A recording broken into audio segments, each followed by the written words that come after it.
This is lecture number 12 on single phase transformer. Here we will discuss about the transformer efficiency and condition for maximum efficiency.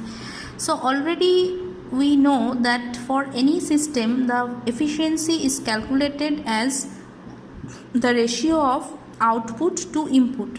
So transformer rating is always mentioned in terms of power rating. So we will say output power by input power as the efficiency of the transformer.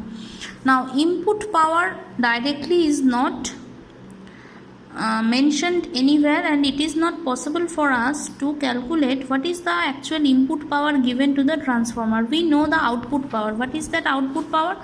Output power is nothing but the kVA rating mentioned on the transformer nameplate. So that kVA rating is the output power, and input power indirectly can be said as the output power plus the major sources of losses. So here we have said that copper loss and iron loss, these are the two losses. So efficiency can be said as the ratio of output power by output power plus copper loss plus iron loss. Now we mention those things in terms of mathematical expression as it is V2 I2 cos phi 2, which is the output power, by V2 I2 cos phi 2 plus I2 square Re2, which is the total copper loss, plus Pi, which is the iron loss. Now the per unit efficiency at full load is this one. So V2 I2FL into cos phi 2 by V2 I2FL cos phi 2 plus I2FL square into Re2 plus Pi. What is I2FL? Which is the full load current in the secondary side. So sometimes this S notation is used, which is the volt ampere rating. S2FL is VA into 2FL, which is V2 into I2FL full load volt ampere rating. So this is the expression of efficiency for a transformer. Now what is the condition for maximum efficiency? How we get that?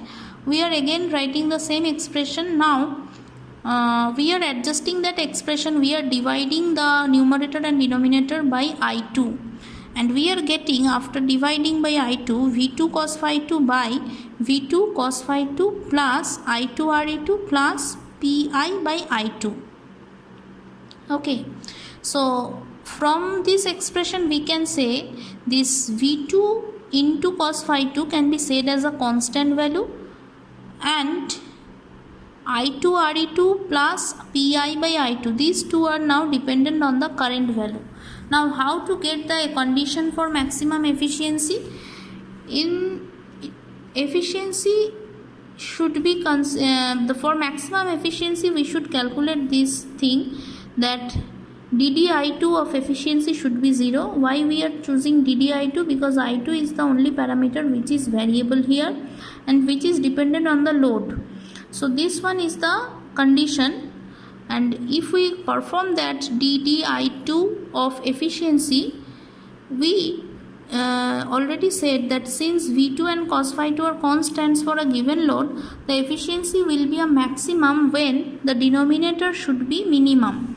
So what is the denominator? Denominator is this one, V2 cos phi 2 plus I2 into Re2 plus Pi by I2.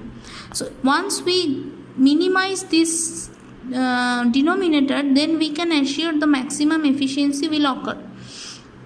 So for a minimum value of denominator, we should perform this condition, that DDI2 of the denominator should be 0, or second derivative of denominator should be more than 0.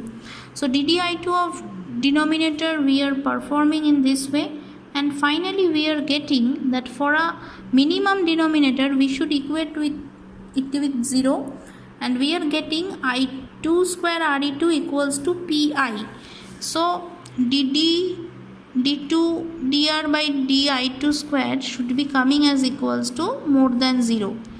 So what is the significance of this? Actually I2 square Re2 equals to Pi. What is this? This is actually the core loss and copper loss, both are equal.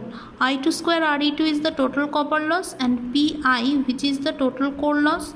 So these two losses when will be equal, then we can assure the maximum efficiency will occur within a transformer.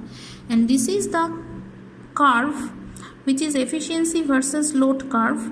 So for a particular value of load, we can get this efficiency eta max. So that will come for a particular load where we can say that total copper loss should be equals to total core loss. We can draw or we can get this kind of efficiency versus load curve.